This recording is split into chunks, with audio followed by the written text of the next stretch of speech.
건국대 최백은 교수가 나와 계십니다. 어서 오십시오. 네, 안녕하세요. 예. 선별지급으로 굳어졌습니다. 어떤 사람들한테 얼마씩 돌아간다는 겁니까? 일단 크게 한 서너 가지 이제 부류로 이렇게 나눠줄 수 예. 있겠는데, 첫 번째는 이제 그러니까 흔히 우리가 특고라고 하죠. 특수고용 근로자들이요. 예. 이런 분들한테 이제 그러니까는 그 고용안정지원금 차원에서 이제 그러니까 지원이 되겠고요. 그 다음에는 이제 아무래도 이제 핵심 대상이 이제 소상공인들, 자영업자들, 이분들에 대해서 이제 그러니까 그 이 희망자금으로 새 희망자금이라는 타이틀로 해가지고요. 예. 또 지급이 되고, 그리고 이제 또 한 계층은 이제 저소득층이라든가 저소득층에 대한 긴급생계자금인데, 소위 기초생활수급자라든가 차상위 계층이요. 예. 대상으로 해서 이제 지원한다는 얘기고요. 그다음에 이제 비대면 이제 그러니까 경제 활동을 할 수밖에 없어가지고 네. 통신비가 증가하신 분들에 대해서 통신료 좀 지원, 소액 지원이 좀 이제 이렇게 포함되어 있는 걸로 알고 있습니다. 네. 뭐 이재명 경기지사나 정의당이나 내놓는 얘기는 원망과 배신감 이런 것들이 아마 불신 같은 것들이 번져 나갈 거다라고 하는 건 줘야 될 사람들한테 제대로 정확하게 딱 잡아내서 줄 수 있겠느냐, 아마 이런 걱정이 제일 앞서는 것 같습니다. 맞습니다. 저도 개인적으로 그러니까 선별만 그러니까 이론적으로 완벽하게 되면은 괜찮겠는데, 그게 기술적으로 사실 불가능한 측면이 있습니다. 예. 예를 들어서 이번에도 그러니까 고용안정지원금을 특수고용 노동자들 같은 경우 보게 되면은 소득이 지난해 대비해서 한 25%가 줄어든 사람 그러는데 예. 왜 25냐 이거죠.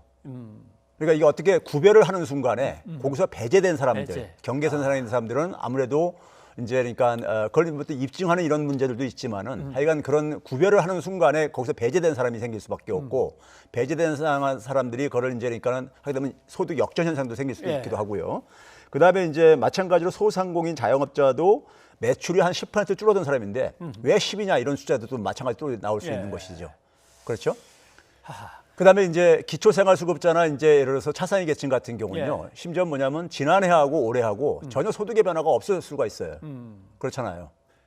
이분들은 그러니까 코로나가 재난이 있던 없던 간에 똑같이 이걸 받고 있었는데, 예. 코로나가 발생했다는 이유로 그러니까 이분들이 어려운 건 사실이죠. 근데 이건 별개 문제로 접근을 해야 되는 거죠. 복지 강화라든가 이런 차원 속에서요. 예. 근데 이런 분들은 소득이 전혀 감소 안 하는데도 또 지원을 저소득층이라는 이유로 지원을 받게 되고요. 네. 그러니까 이런 여러 가지 문제가, 그다음에 이제 특수고용 노동자의 그러니까는 뭐 사실 우리가 현실적으로 보게 되면요, 굉장히 다양한 직종들이 있어요. 그렇죠. 법적으로 그러니까 다 카바가 안 되어지는요, 제도적으로요. 그러니까 이런 것들을 다 어떻게 진짜 이걸 구별해낼 것인가 하는 이런 문제들이 있다 보니까는 이제 여러 이제 말들이 많이 나오는 네. 것이고, 국민들도 한 3분의 2가 전체한테 지급하는 게 바람직하다 이런 얘기가 나오는 겁니다. 근데 이제 경론이 오갈 때 옆에 이렇게 들어보니까 예.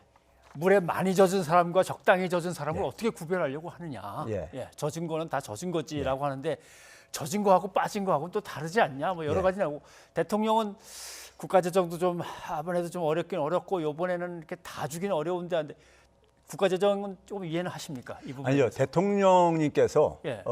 저는 이제 그러니까는 그 두 가지 측면을 좀 얘기하고 싶은데요. 예. 먼저 지금 이제 민주당의 이낙연 대표가 선별 지급을 주장을 했었어요. 그렇죠. 예, 당대표 선거 과정에서도요. 예, 그런 상황 속에서 사실 취임한 지 얼마 안 됐는데 그분하고 대통령이 그러니까 다른 의견을 내기가 굉장히 힘들었을 것이다. 아하.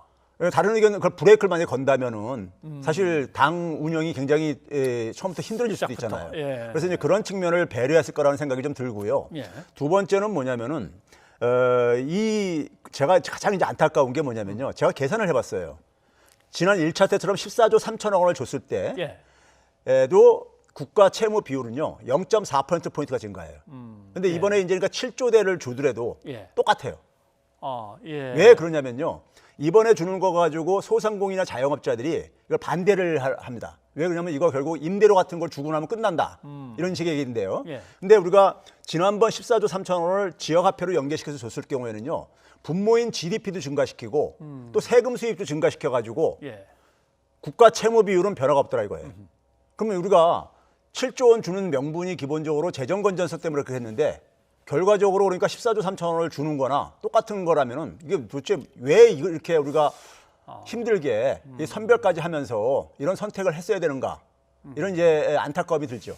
예를 들면 어려운 사람한테 주면은 당장 급한, 예를 들면 뭐 월세를 낸다든가 예. 임대료 내는 건데 예. 전체한테 주면 손님이 다시 오고 돈이 돌죠. 돈이 돌겠다라는 예. 말씀이겠군요. 예.